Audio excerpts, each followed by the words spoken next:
Boris Johnson has vowed that there will be no sellout with Brussels to get a Brexit trade deal at the beginning of a week which Downing Street sources have described as the last hurrah in the talks with the EU.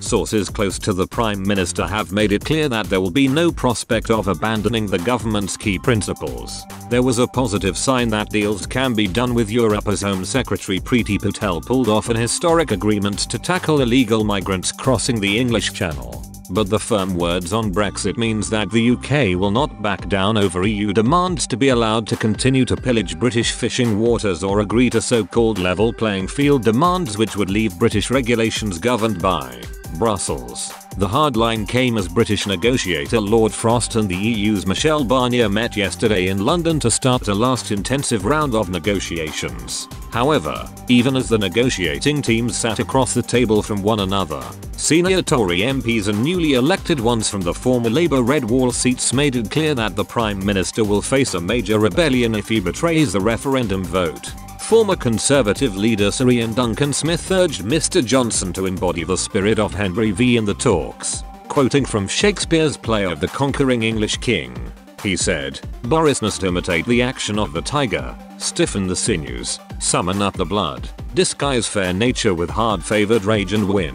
He added, "A real Brexit of the kind I support, the public supports, and, yes, Boris supports, will help get us back on our feet by freeing us from the dead hand of the EU and enabling us to make our way in the world again with our heads held high." He added that the people of this country voted to leave because they wanted to restore what they regard as our ancient birthright, sovereignty, the right to govern ourselves in our own country, especially a country with the long and glorious past of Britain. It is as simple as that. Rother Valley MP Alex Stafford MP warned the Prime Minister that the outcome of the talks was a vital matter of trust for many voters. He said, "Millions of Brits put their trust in the Conservative Party at the last election. Our manifesto made it clear that a Conservative government would take the whole country out of the EU as one united kingdom.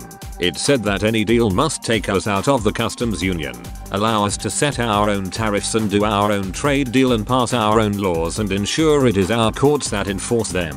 Our manifesto pledged a new relationship with the EU based on free trade and friendly cooperation, not on the EU's treaties or EU law. It promised that there will be no political alignment with the EU.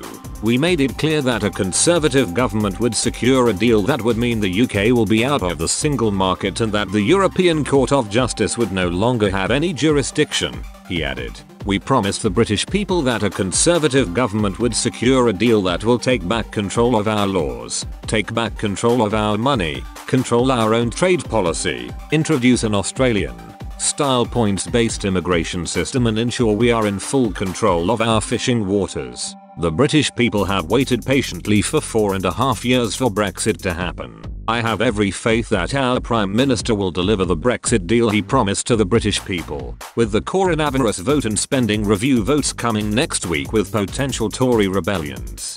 Downing Street last night was keen to calm any Brexit fears among backbenchers in what could be a make-or-break week for the Prime Minister. A senior source insisted that the British side are making clear that they are not about to abandon their principles to reach a deal. They noted that the UK would be fine to accept Australia rules with no formal deal and a deal with the EU is not worth any cost. Whilst we would prefer to reach an agreement, we will only be able to do that if the EU recognise our independence. No agreement is arguably underpriced. The source also noted that the offer by Mr Barnier to give Britain back 15 to 18% of its own fish showed that the two sides are still significant gaps on difficult issues. A government source said, "These figures are risible, and the EU side know full well that we would never accept this. There seems to be a failure from the Commission to internalise the scale of change needed as we become an independent nation.